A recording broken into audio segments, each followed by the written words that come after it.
Chapter 16, verses 1 to 20, the seven bowls of God's wrath. Bakit seven bowls? Why is it bowls? In Revelation chapter 15, we can see here, then one of the four living creatures gave to the seven angels seven golden bowls full of the wrath of God, who lives forever and ever. And so it will be discussed in chapter 16. And the temple was filled with smoke from the glory of God, from His power. And take note, we can see here the word, and no one was able to enter the temple until the seven plagues of the seven angels were finished. So, bakit po may bowls? If we see, we have learned from last time that there is a temple in heaven. And because there is a temple in heaven, there are also the elements found in the temple that is also found in heaven. So, one of these is the bowl or the bowls. Ano po yung bowls? If you can see the drawing, no? Thank you, Hannah. Of the bowls here, we can see that they are shallow. Mababaw lang po sila. They are shallow saucers. They are familiar items associated with the various functions in the temple or in the tabernacle. Ano po yung ginagawa doon? It is for wine, for pouring out the wine, and it is also for pouring out the blood sacrifice. Yun po yung gamit ng bowls doon po sa temple. We can see this in the book of Amos, and we can see this in 1 Kings and 2 Kings. You can, I think you have read it from your Bible readings. In Exodus also, 27 verse 3, for the blood sacrifice. And so there are these bowls here. And their flat shallowness pictures how the divine judgment just pours out or emptied out instantly. Di po ba kapag mababaw lang yung planggana, madali lang po itong matapon. Yun po yung ibig sabihin po dito. And it just pours out immediately. And this also refers to the immediate judgment of those who reject the love of God and the grace of God. And so the wrath of God is seen in the book of Revelation. We can see this in Revelation chapter 11, that there will be the pouring of the wrath of God. In Revelation chapter 14 also, we see that there will be the pouring of the wrath of God. Ibig sabihin, God is so gracious even from Genesis. Starting from the book of Genesis during the fall of man in Genesis chapter 3, nakita nyo, He already provided a way so that our relationship would be restored. Ganun po kabuti ang Diyos, no? And for how many years, God has been extending His love, His mercy towards us, His grace. But there will be a time also. That's why in the book of Revelation, we can see that in the future judgment of God, the future events, how there will be an end to the grace of God. Before, I was believing that the book of Revelation is just about the wrath of God to be poured out, about the judgment of God. But as I was studying the book of Revelation, I can see the grace, the love, the mercy of God extended to all. Paulit-ulit po ito. It's not just about the wrath of God, but about the grace, the second, third chance of God that He is extending to man, even to those who keep on rejecting Him, to those who keep on blaspheming His name. There is that final grace and final chance and final warnings that He is extending to all. Revelation chapter 16 verse 1, the verse says, "Then I heard a loud voice from the temple saying to the seven angels, 'Go and pour out on the earth the seven bowls of the wrath of God.'" Whose voice is this? Is this a voice of an angel? I believe that this is the voice of God Himself. Why? Because based on Revelation chapter 15 verse 8b, it says, no one was able to enter the temple until the 7 plagues of the 7 angels were finished. So there is only one person or one being in the temple at this time. It is God. And so this is His voice. And He is saying to the 7 angels, go. It is time. It is time. Go and pour out on earth sa lahat the 7 bowls of the wrath of God. And we know that why 7? Because 7 is the number of completion, the number of perfection, the number of God in the Bible. Okay. And so, the first angel went in verse 2 and poured out his bowl on the earth. And it became a loathsome and malignant sore on the people who had the mark of the beast and who worshipped his image. So, number 1 is loathsome and malignant sore. In the Septuagint Bible, by the way, what is the Septuagint Bible? The Septuagint Bible is the Greek version of the Hebrew Bible, both in Old Testament. Now, in Old Testament, including the Apocrypha, that it is written or it is translated for the Greeks, for the Greek-speaking Jews, and also for those in the 3rd and 2nd centuries BC. And it is also adopted by early Christians, although nandun din yung book of Apocrypha. But I'm just saying that in the Septuagint version of the Bible, the translation for the sword that is seen in verse 2, yung sword dito, is the same translation for the boils in Egypt and the boils of Job when he had these boils. Okay? So magkapareho po yun. So it says that it is loathsome. In other translation, it says ugly and painful or pernicious sores. And it came from the word kakos, which means bad. Greek word kakos, which very bad, no? Wicked. So it can also, this refers to people actually, but ginamit ito sa mga source na ito that it is kakos, it is wicked source, and poneros, which means malignant. Kailan ginagamit yung salitang malignant? When you refer to a communicable disease. Malignant, it's like cancerous, that it just gets bigger and bigger, na madali po itong mag-spread, and in some translations, it is deadly. So, the first bowl of the judgment of God actually is for those who receive the mark of the beast and his name. Para po sa kanila ito. No? They will be afflicted. These are the plagues of the Egyptians. And other translation says, it is suppurated wound. Alam niyo kung suppurated wound? This is the wound that is infected and oozing with pus. Yung nagnanana.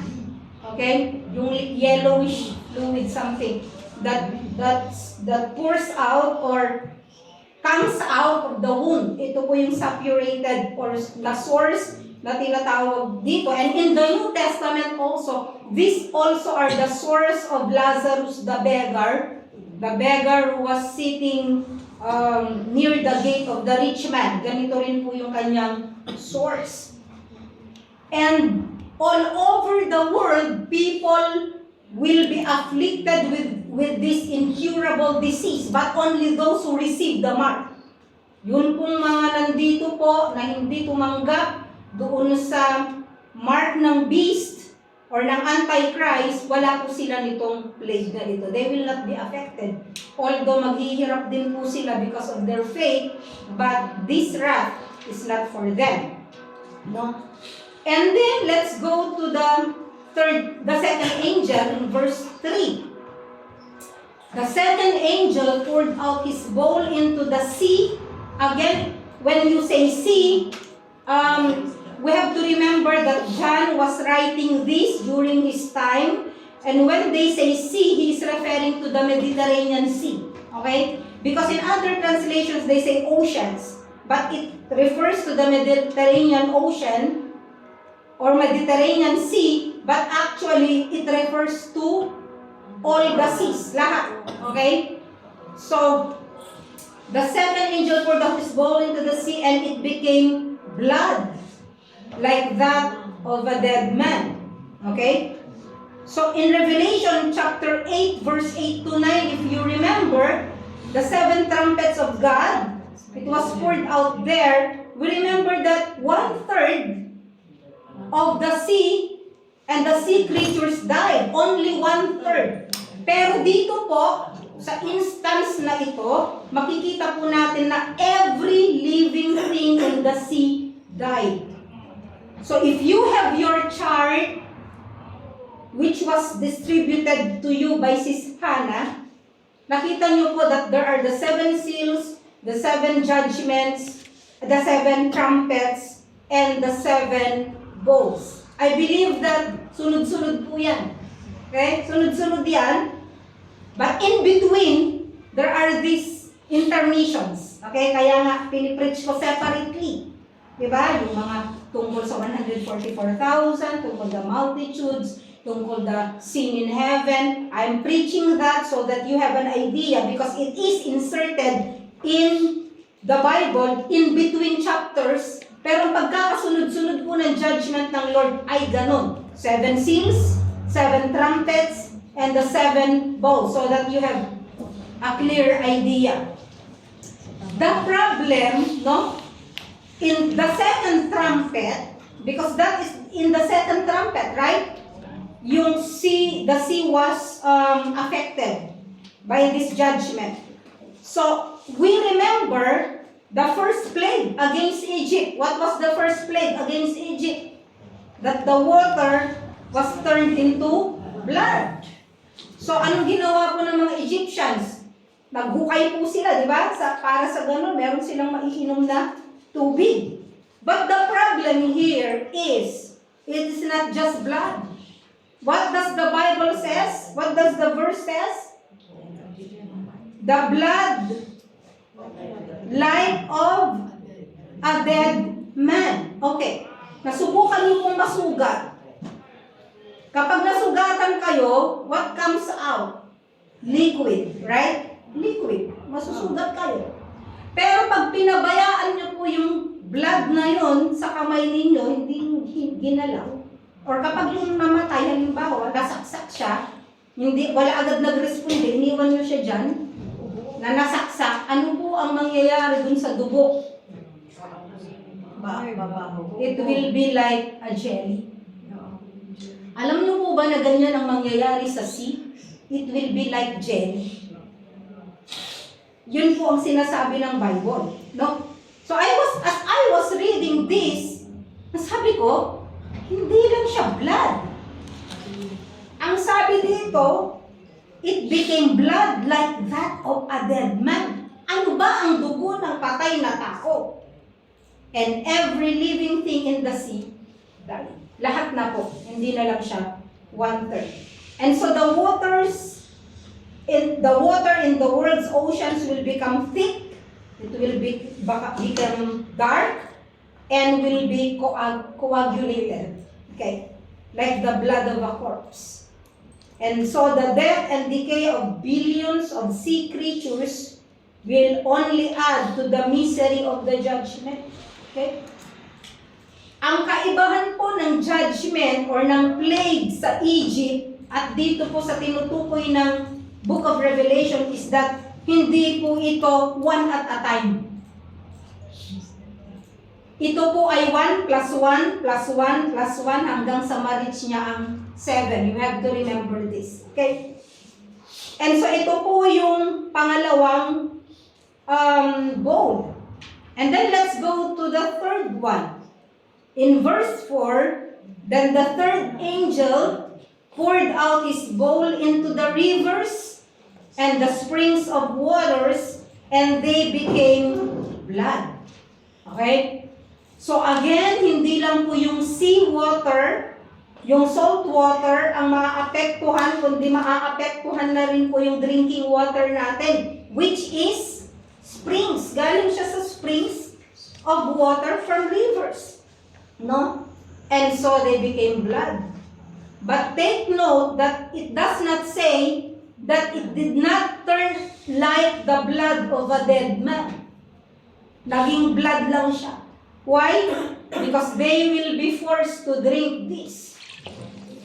Ito yung mapipilitan na ang mga tao, ito na lang ang maiinom nila all over the world. Alam nyo ba na umiinom tayo ng tubig 1% lang? Yung fresh drinking water. No? And so I believe that these bowls of wrath, ito po ay madali na lang hanggang dun sa coming of the Lord Jesus Christ. Madali lang ito. I believe that it will be in the last months. Last month, like that. Last 2 months, last month. Bakit? Hindi magtatagal ang tao na iinom ng tubig na ganito. Diba? So it will be near the end of the second half of the tribulation period. Okay? Ito lang po sinasabi ko. And verse 5, and I heard the angel of the water saying, righteous are you who are and who were. Okay. So, you imagine the situation. No fresh drinking water everywhere. You cannot even drink salt water kasi it already turned into jelly or blood. And fresh water which is already in short supply because doon po sa trumpets, sa 7 trumpets, makita na po natin na 1/3 will be affected already at ang mahirap pa mapait because of wormwood. Naalala niyo po yun? Mapait. But anyway, they are going to drink this. And fresh water is already in short supply. Dahil po doon sa prolonged drought na makikita doon sa Revelation 11. Di ba magkakaroon ng tagtuyot, ng drought? And people will suffer. They will really suffer. Lahat po ng naririto. Lahat ng nananampalataya sa Kanya, lahat ng na-convert at lahat ng hindi. Revelation chapter 16 verse 5 say, who are and who were expresses God's eternality. Siya ang Diyos noon, siya ang Diyos ngayon, at siya ang Diyos na hindi magbabago. Siya pa rin ang Diyos magpawalang hanggan. And in verse 6, makikita po natin dito, lahat ng judgments, no, I believe, lahat ng judgments, walang explanation. Di ba? Walang explanation. God will just judge. But in verse 6, there is an explanation why there is a judgment like this. Anong sabi dito? For they poured out the blood of saints and prophets, and you have given them blood to drink. They deserve it. That's the explanation. You enjoy seeing the blood of the saints and the blood of the prophets. Now drink this blood. Ito yung sinasabi po ng Diyos. And so the angel exonerated God. Sinasabi niya na tama lang. Your judgment is right, Lord. Tama lang. They deserve it. And the altar, okay, the altar here is personified. The altar saying, yes, O Lord God, the Almighty, true and righteous are your judgments. Every time we see the word altar, we remember the martyrs in the altar. Lahat ng namartir doon. Lahat ng pinatay para po sa Panginoon. And ito po yung judgment po nila. And then the fourth angel in verse 8, the fourth angel poured out his bowl upon the sun, and it was given to it to scorch men with fire. Alam nyo, kung nasa Pilipinas lang siguro tayo, naranasan natin yung 51, 53, pero wala po yun eh. Wala pa yun yung yung init na tinutukoy ko ng Book of Revelation. The sun that normally provides life for us, vitamins for us, and energy will become a deadly killer. Killer po siya. And dito po sa verse na binasa, and they blasphemed the name of God, who has the power over this place. Of course, we know that God is behind all this. He has the power to do this. And so with no fresh water to drink, walang fresh water, the earth's inhabitants will face extreme heat. And it is estimated na ito po ay magbababa sa level po ng tubig. Okay? By 200 feet. And also the loss of life na makikita sa sinulat po ni Amos. If you go back to the book of Amos, nandiyan yung panahon na kung saan it will be a catastrophe and everyone will be affected. And also, palagay nyo may transportation, mahirap na. Bakit? Because of the scarce resources of water. Kaya you can just imagine the supply of the food na matatanggap or maa-allocate sa mga tao. May kakain pa ba? Maraming mamamatay sa gutom, no? Pero, ang nakakalungkot lang, Revelation chapter 16 verse 9, nakakalungkot kasi, ang sabi ng Bible, they, referring to those who are suffering because of this, because of the scorching heat, and because of lack of water and everything, did they repent? No. The Bible say, they blasphemed Him. Minura-mura nila ang Diyos. No? They blasphemed the God of heaven because of their pains and their sores. Kasi nga naman, masakit na yung nararamdaman, gutom na sila, wala ng tubig. Tapos alam nyo, hindi nila mahugasan yung kanilang mga sores, yung kanilang mga sugat, but still, they did not repent as to give Him glory. Alam nyo po, palagay ko kahit po sa puntong ito, God's still waiting for people to repent. And if we remember in the book of Revelation in Revelation chapter 9, doon po sa trumpets, 2 beses din na sinabi doon na they did not repent. 1/3 pa lang ang affected noon, but the Bible says they did not repent and they did not turn away from their sins. Kaya ito po yung 7 bowls, they still did not repent. At ilang beses po nating nabasa yung word na blaspheme dito po sa chapter 16. O bilangin ninyo. Okay? They blaspheme God. No? So, paulit-ulit po nila na binablaspheme ang Diyos dito. Dahil po sa mga plagues, they did not repent. And even during the 6th trumpet, there is no repentance. And then let's go to the 5th one. The 5th one is found in Revelation chapter 16 verse 10. And the 5th angel poured out his bowl on the throne of the beast. Now, the judgment is already on the throne of the beast. Throne because the word is tronos. Dun po galing yung word natin na trono. Okay? The throne of the beast and his kingdom became darkened, and they gnawed their tongues because of pain. Verse 11, and they blasphemed the God of heaven because of their pains and their sores, and they did not repeat of their deeds. Again, nakita po natin sa kingdom or sa throne ng beast at sa kanyang kingdom, total darkness, kagaya po dun sa plague of Egypt. But kagaya na sinabi ko, it's not one of a time plague, but it's an addition to the already existing plagues. Okay? Pero, ang masakit dito, they blaspheme the God of heaven dahil sa pain and because of their sores.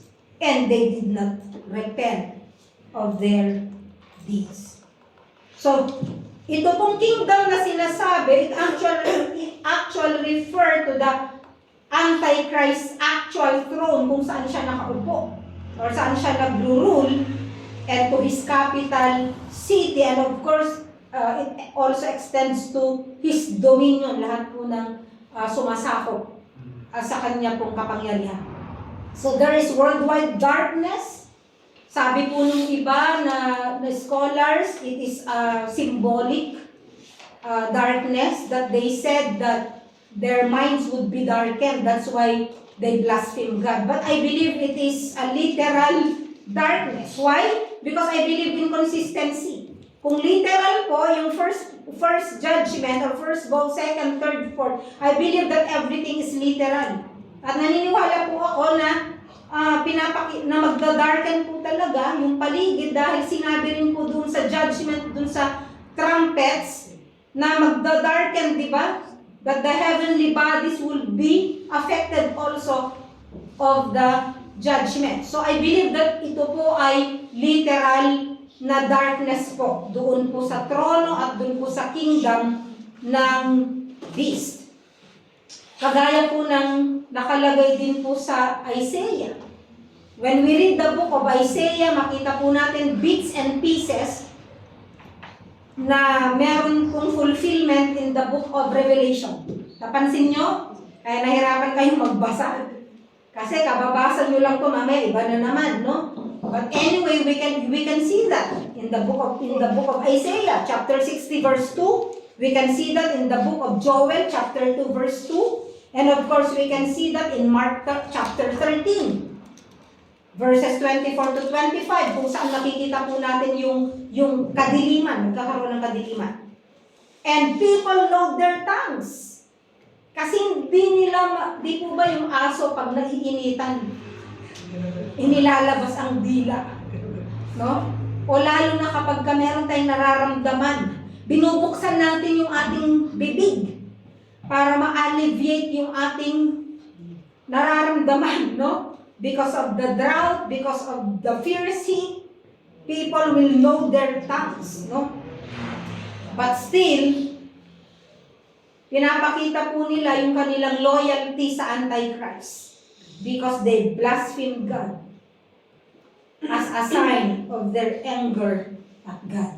Nakita niyo po kung gaano po kasama ang mga tao, lalo na po yung mga maiiwan. So nakaprophesy na po na hindi po lahat ay magre-repent sa kanilang mga kasalanan, pero nakaprophesy din na meron pong mga magre-repent sa kanilang mga kasalanan. And so, even if they will experience these judgments from God, still, kahit na mamatay ka dito, you will be with God. Ano yung problema mo? Pero mas problema, kung sa lifetime na ito, hindi mo patanggapin ng Panginoon sa iyong buhay. The sixth bowl, Revelation chapter 16, verse 12. The sixth angel poured out his bowl on the great river, the Euphrates. Okay. 5 times in the book or in the Bible, we see that the great river is the river of Euphrates. 5 beses pong makikita sa Bible yan. Joshua chapter 1 verse 4, kaya kapag sinabing the great river, it refers to Euphrates. Deuteronomy chapter 1 verse 7, Genesis 15 verse 18, if you remember the 4 rivers. Diba? Nandun yung Euphrates. Revelation chapter 6 verse 12, 16 verse 12 dito, and Revelation chapter 9 verse 14 all refer to the great river referring to Euphrates. Ito pong Euphrates na river na ito ay nagfo-flow siya 1,800 miles from its source on the slopes of Mount Ararat. Nag-i-slope po ito sa Mount Ararat papunta po sa Persian Gulf. Okay, ganito po kasi kaya the great river siya. Napakahaba po niya, 1,800 miles. And it also forms the eastern boundary of the land God promised to Israel. Ito po yung boundary. Genesis 15 verse 18, makikita natin yan. At kagaya ng mga binasa ko pong verses kanina, Deuteronomy 1:7, Deuteronomy 11:24, and Joshua chapter 1 verse 4. Ito po yung boundary doon po sa iprinamis ng Lord sa mga Israelites. Part ng promised land. And God will supernaturally dry it up. It's a great river, but it will dry up. Nasusulat po na magda-dry up ito. Mawawalan siya ng tubig. Paano mangyayari yun? It is a great river, but it is the supernatural work of God. Bakit? Meron po siyang purpose. Anong reason?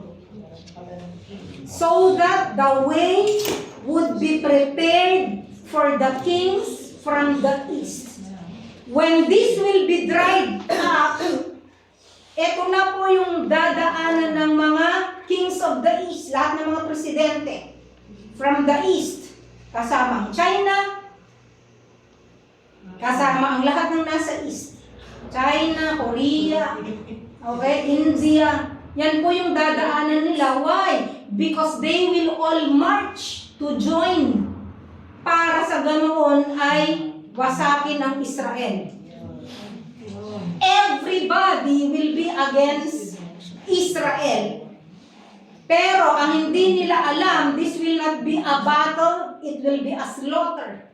Because God will slaughter them.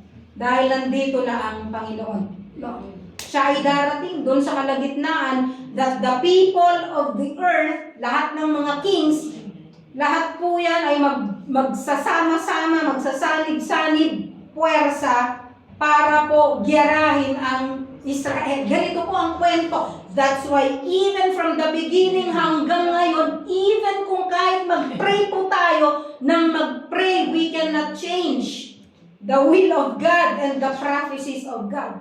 What we can just pray is that for God to protect those who are there, no?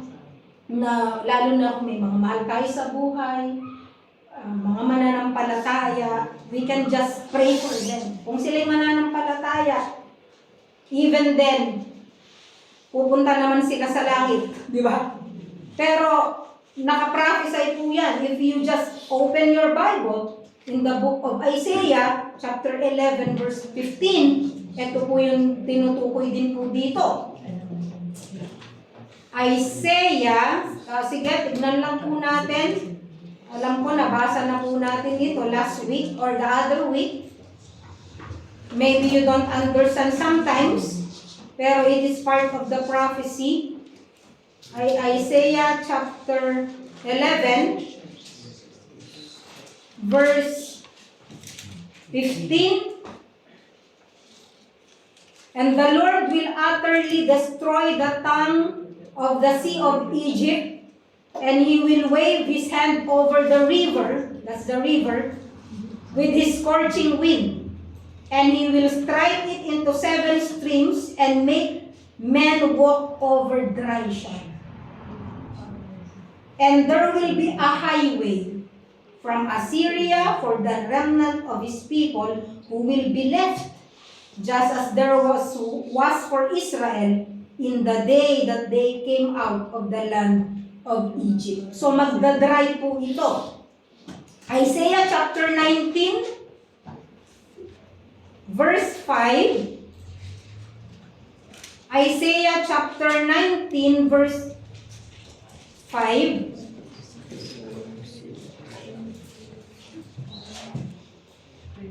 The waters from the sea will dry up, and the river will be parched and dry. The canals will emit a stench, the streams of Egypt will thin out and dry up. The reeds and rushes will rot away. Okay.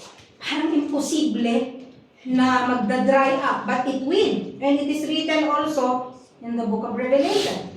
And the reason for that, para may madaanan po lahat ng army, because there will be a trap for them, because even though they will go against Israel, trap po sa kanila ito, because the battle belongs to the Lord. and the Lord will fight for them. Okay? So, this is a final act of the anti-Semitism intent on destroying Israel. Destroy nilang Israel, pero ang judge po ng lahat ay ang Panginoong Diyos. Revelation chapter 16, verse 13. And I saw coming out of the mouth of the dragon, and out of the mouth of the beast, and out of the mouth of the false prophet, 3 unclean spirits like frogs. Sino po itong mga tinutukoy dito? The unholy trinity. If we have a holy trinity, there is an unholy trinity. Ano po yan? The dragon is Satan. The beast is the Antichrist. And we know that there will rise also the false prophet, who will make all the people worship the Antichrist and the dragon. 3 unclean spirits. Okay, in the Bible, in the New Testament, the words unclean spirit often refer to demonic spirits. Diba? There's an unclean spirit, it refers to them as demons. It is a common New Testament designation for them. Doon po sa Matthew 12:4, Mark 1:23, and Luke chapter 8, verse 29, makikita po natin dito na may mga unclean spirits dito. Diba? They are vile, powerful, and deceitful spirits. Yung frogs dito, kaya frogs po, nakita po ito ni John, literally frogs. We know that frogs in Leviticus chapter 11, they are unclean. They are very unclean. Although sa Pilipinas, kinakain na rin po ang frogs, no? But actually, it is an unclean animal. Okay? So, it is also a Persian mythology viewed as a plague-inducing creature. Yun pong frog. And the demons are thus described as slimy, madulas, cold-blooded, and loathsome beings. So, these are signs. They are supernatural wonders designed to deceive, para manlinlang sa lahat po ng tao. And kings of the whole world, pag sinabing kings of the whole world, we are referring to all the world. They begin to gather in Palestine for the final and climactic battle. Doon po sa naka-prophesy sa Psalms chapter 2, verse 2, Joel chapter 3, 2-4, Zechariah chapter 14, verses 1-3. The war of the great day of God, the Almighty. Actually, the word, the phrase, the battle of Armageddon is not found in the Bible. Yung words na yon. But we know that there is the great battle. No? Doon sa verse 16, and they gathered them together to the place which is in Hebrew is called Har Mageddon, meaning the mountain Har of Megiddo. Are you familiar with Megiddo? Dun sa Bible reading nyo? Okay? This is the mountain of Megiddo. But actually, it's not a mountain. Hindi siya mountain, no? And we will discuss that, the Battle of Armageddon, siguro sa Sunday po. But it is the great war with God and Christ na makikita sa 2 Thessalonians also, in Joel chapter 2 and Joel chapter 3, makikita po natin that there will be a war with God and Christ. And the war will end when Christ arrives. Kapag pag-apak ni Jesus Christ dun sa yung paa niya, pagtungtong niya sa Mount of Olives, doon po matutupok ang lahat ng kanyang mga kaaway. Kaya nga ito ay idinidescribe doon sa na pinag-aralan natin last time na the harvest of the grapes. There will be a slaughter. So, ito po lahat na ito ay imagery. And then, Revelation chapter 16 verse 15. So, John is talking about Armageddon. Dito po sa mga verses na to, verses 13 to 16. Pero teka lang, verse 15, may nakasingit. There is a parenthetical passage that we can find in verse 15. Ang sabi niya, "Behold, I am coming like a thief. Blessed is the one who stays awake and keeps his clothes so that he will not walk about naked and men will not see his shame." If you have a red letter Bible, we can see na ito po ay naka-highlight ng red. What does it mean? Anong ibig sabihin ng red letter Bible? Nakamark po ng red lahat kung saan si Jesus Christ po ang nagsasalita. But if you read these passages, you can see, teka lang, it is out of context. It is out of place. Bakit pinag-uusapan dito ang Armageddon and suddenly, bakit sumingit ang Panginoon at sinabi niya, "I am coming, behold, I am coming like a thief. And blessed is the one who stays awake." Ibig sabihin, naka-ready. "And is clothed so that he will not walk about naked," na nakakahiya.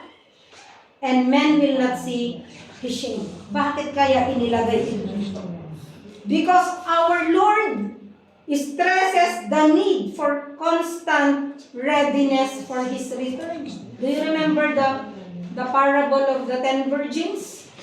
Lahat naghihintay, pero actually, ang field of the Spirit lang, yung talagang pinanahanan talaga ng Espiritu ng Diyos. Ibig sabihin, Kristiyano talaga. 5 lang. Yung 5, naghihintay din. Di ba? So, hindi po pala lahat ng naghihintay kasi may mga deceived. Akala nila saved sila, pero hindi sila saved. They are not ready. They are not white. They don't have white clothing. You know why? If you are a real Christian, madumihan lang ng konti ang damit mo, lalabhan mo. There is 1 John 1:9. Nagkakasala tayo. Nagkakasala tayo. We are not perfect because we are still in our flesh. We are in this body. But constantly, because of the presence of the Holy Spirit, you know in your heart that you have sinned. And again, we say, "Lord, forgive me, I have sinned." Pero kung wala ang Holy Spirit sa'yo, you are not ready. And the Lord Jesus is saying, be ready. Be ready. I am coming like a thief. The thief will not have an appointment with you and say, "Hello, Kat, I'm coming tonight at 8 o'clock. Be ready. Keep away all your valuables." Di ba? Walang ganon. I am coming like a thief, the Lord is saying. Okay? And the imagery pictures a soldier ready for battle. A homeowner watchful for the arrival of the thief. Ganun po ang sinasabi ng Panginoon. At ano pa po ang sinasabi niya? Parang sinasabi niya ganito, "Wala kayo dapat dito pag nangyari ito. Wala kayo dapat dito sa 7 bowls na ito pag nangyari ito." Yun ang ibig kong sabihin ng words ng Panginoon. Okay. Verse 16. Pahapyaw lang po, Armageddon, the Hebrew name for Mount Megiddo, 60 miles north of Jerusalem. Hindi po mismo sa Megiddo mangyayari ang battle. They will gather there. Maggagather sila dahil dun po sa great harvest. Ano pong sabi? Outside the city. Nakita nyo yun? Outside the place. So they will all gather. Parang lahat. O sige, itong gathering place natin. Susugod tayo sa Israel. And that is 60 miles north of Jerusalem. The battle will rage on the nearby plains. By the way, in Judges chapter 4, this is the site of Barak's victory. Deborah and Barak's victory over the Canaanites. Ito po yung Valley of Megiddo. This is where Gideon's victory also is found against the Midianites. Dito po yun. Judges chapter 7, the Valley of Megiddo. And Napoleon Bonaparte called this valley the greatest battlefield he had ever seen.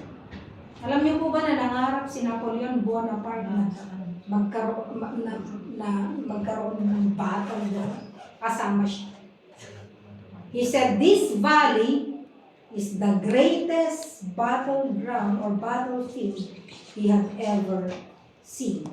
And the battle of Armageddon will not be limited to the Megiddo plains. It will encompass the length of Palestine. Gaano kahaba ang Palestine? I-Google nyo. Yan. Google nyo. Pero dito po sa Revelation chapter 14 verse 20, ang sabi po dito, ng ibang translation, siya ay ilan? 180 miles. Pero yung iba nilagay 200 miles. Di ba? Na ibang translation. Okay. So what is the exact length of Palestine? 185 miles. So ito po ay approximate kasi. Nasaan bang Palestine? Actually, promise lang. Alam niyo ba ba't nag-aaway po ang mga Palestinian at mga Israelites over the promised land? There are issues on the Israelis' occupation on the West Bank. Kung titignan niyo yung mapa, di ba, merong West Bank at saka yung Gaza Strip. Alam niyo yung Gaza, ganito kasi yun, di ba, meron siyang boundary na gano'n, ito yung Mediterranean Sea, meron diretsyo na gano'n, ito yung Gaza Strip. Bakit Gaza Strip? Kasi pahaba siya. Actually, yung Gaza, kung tutuusin, parte ng Egypt. Kasi nandun yung Sphinx of Gaza, di ba? Okay. So, kiniklaim ito ng Israel, kiniklaim din ito ng mga Palestinian. Okay? So, they are fighting over yung parang wala kayo dapat dito. Eh, marami mga Israelita na nandun eh. Doon po sa West Bank at sa Gaza Strip. They are also fighting against the status of Jerusalem. Against Israeli settlements, against the borders, against security, against water rights. Andun lahat, pinag-aawayan po nila yan. Against the permit ng mga pumapasok po doon. And also the Palestinian movement, ibig sabihin, yung paglabas-pasok po nila at paggalaw doon, and their right of return. If you Google and research about Palestine, do you know that they are claiming that their capital city is Jerusalem? It is there. Palestine, capital, Jerusalem. But Jerusalem is proclaimed also by Israel as their capital city. Kaya kung titignan niyo po yung map, itong Jerusalem, hati yan. Napakahirap. No, napakahirap. Thank you. Ayan, may mapa. Kung nakikita niyo po yung mapa, ayun yung Gaza Strip. Okay, ayun yung West Bank. Ayan ang Israel. Pero kung tutuusin, pinaako lahat na yan ng Diyos eh. Sa Israel po talaga lahat yan. Pero ang sabi ng mga Muslim, they stole our land many years ago. Yun ang reason bakit galit sila sa Israel. But actually, ito yung promised land. Itong best land. It is seated on 3 continents. Europe, Asia. No, nandyan. Europe, Asia, and isa? Africa. Thank you, anak. Okay, Europe, Asia, and Africa. Lahat ng best nandyan. Andyan ang lahat ng kayamanan. Bakit? Prepare ng Diyos yan para sa Israel eh. Diba? Kaya pinag-aagawan niya. Alam mo ba pinag-aagawan niya? Kasalanan ni Abraham at Sarah. Diyan ang galing yan. Anyway, napunta tayo doon. I got carried away. Pero wala doon yung topic natin. But I'm just saying that yun yung area ng Palestine. At darating ang panahon, dyan pong giyera. Sa area na yan, hindi na po matatanggal. Hindi natatanggal at hindi matatanggal. Dyan at dyan po yan. To the Jews, Palestine was their ancestral home. But Palestinian Arabs claim that this is their original land. Okay. Let's go to Revelation. Let's go to Revelation chapter 16, verses 17 to 21. The seventh bowl of wrath. And the seventh angel poured out his bowl upon the air. Sa air naman ito. Okay, if you remember, iba't iba kung saan ibinubuhos ng angel, di ba? Yung first angel kanina, binuhos niya saan? Sa earth. Yung second angel, saan niya binuhos? Sa sea. Okay? Pag nag-aaral, ganito. Pinag-aaralan. Okay. Yung third angel, binuhos niya sa springs of waters.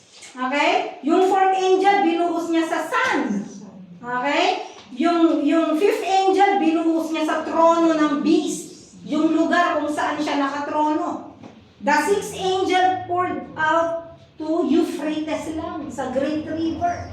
And then now let's go to verse 17. The seventh angel poured out his bowl upon the air, and the loud voice came out of the temple.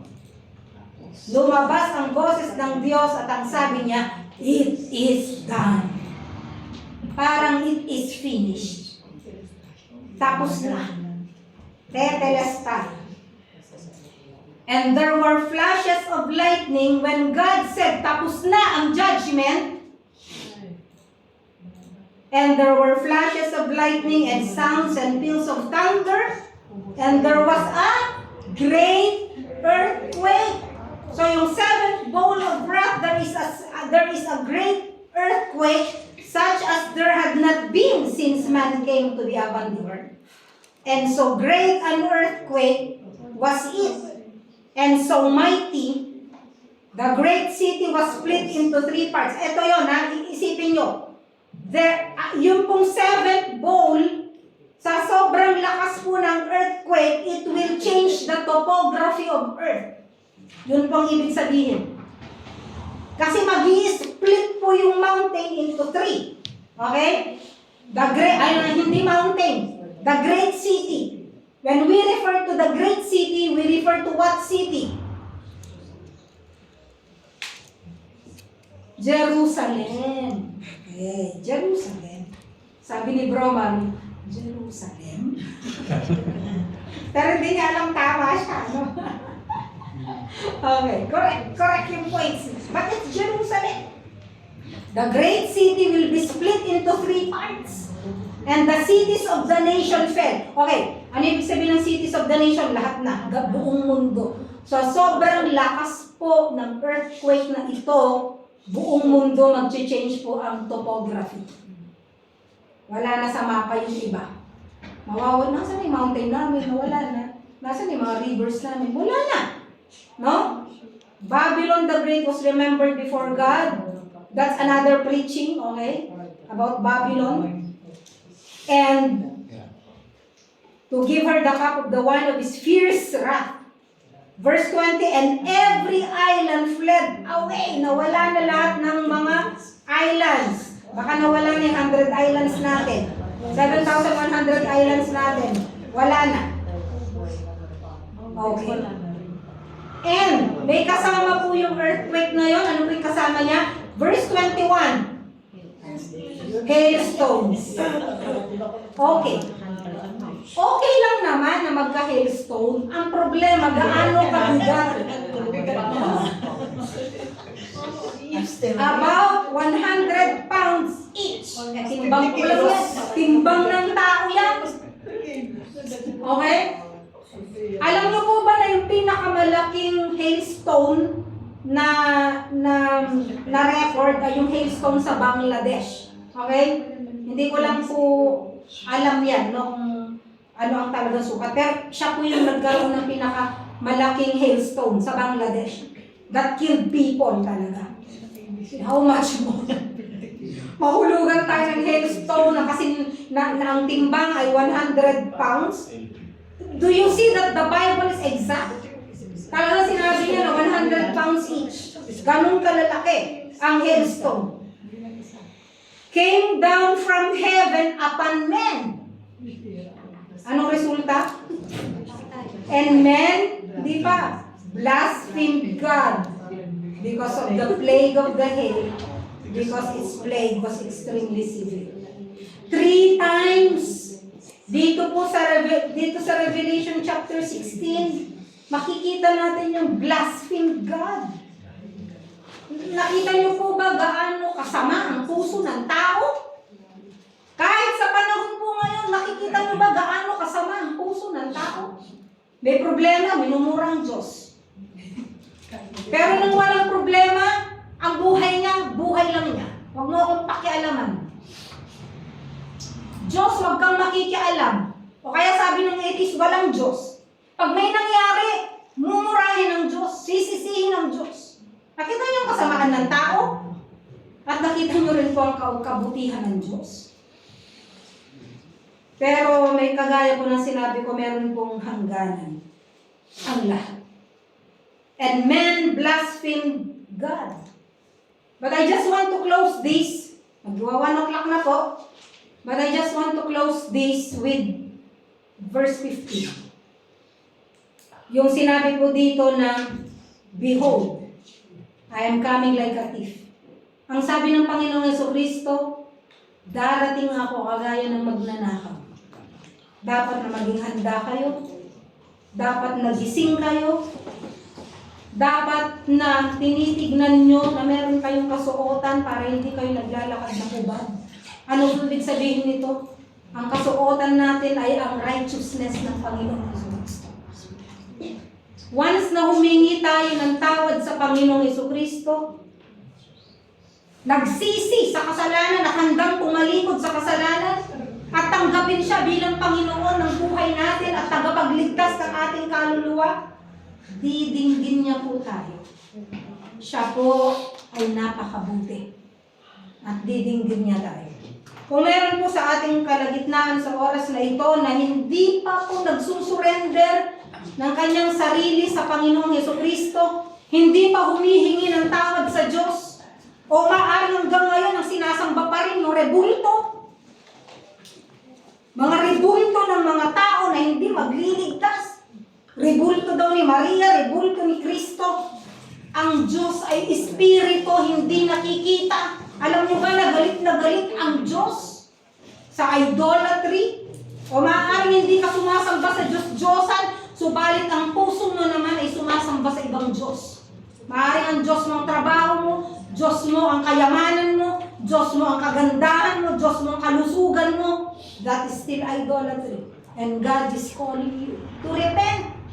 To repent of your sins. Kung maaari hanggang ngayon, tinatawag ka ng Diyos. Nangungusap siya sa'yo, subalit pinapatigas mo ang iyong puso. The Bible says, today, when you hear the word of God, do not harden your hearts. Kagaya po ng ginawa po ng mga Egyptians, they hardened their hearts. At sa oras na ito, kung ang nangungusap po ang Panginoong Jesucristo sa inyo, maaaring kayo ay narito o kayo ay nandyan online, gusto ko po kayong i-lead sa isang simpleng panalangin ng may nabukal sa inyong puso na may pagsisisi. At tanggapin po ninyong tagapagligtas ang Panginoong Jesucristo at pagsisihan ng mga kasalanan. Narito po ang panalangin. Kung kayo po ay nagnanais na i-surrender niyo sarili sa Panginoon, narito po ang panalangin. Sumunod lang po kayo ng buong puso. Panginoong Diyos, sa oras na ito, salamat po sa mensahe. Na bagamat meron po kayong paghuhukom, meron po kayong kagandahang loob. Ay binibigay sa lahat ng nagsisisi sa kanilang mga kasalanan. Sa oras na ito, pinikilala ko po na ako ay makasalanan at hindi ko po kayang iligtas ang aking sarili at ang aking kaluluwa. Tinatanggap ko po ang iyong bugtong anak na si Jesucristo na siyang nagdusa, napako sa krus, namatay para sa aking mga kasalanan, subalit na nabuhay para bigyan ako ng buhay. Patawarin niyo po, Panginoon. At tinatanggap ko po kayo, Panginoong Jesucristo, sa aking buhay, sa aking puso, bilang Panginoon. At sarili kong pagpapagpas. Kayo na po mamuna sa akin. Sa pangalan ni Jesus. Amen. Tayo po manalangin. Panginoong Diyos, salamat po sa inyong mga salita. Salamat po sa inyong aklat na nagbibigay ng mga babala para po sa hinaharap upang kami po makapaghanda para sa araw na yun. Salamat po, Panginoong Jesucristo, dahil meron pong araw na kung saan hindi na po kami tatangis. Mayroon pong darating na araw kung saan kayo po ang maghihiganti at lalaban para sa lahat ng mga injustices na amin pong naranasan. Panginoong Diyos, salamat po. Napakabuti po ninyo. Tulungan niyo po kami na maging handa, bagamat hindi po kami perpekto. Tulungan niyo po kami na sa pamamagitan po ng katuwiran ng aming Panginoong Jesucristo, kami po ay maghahanda at mamumuhay na meron pong kabanalan at katuwiran. Ito pong aming dalangin sa pangalan ni Jesus. Amen.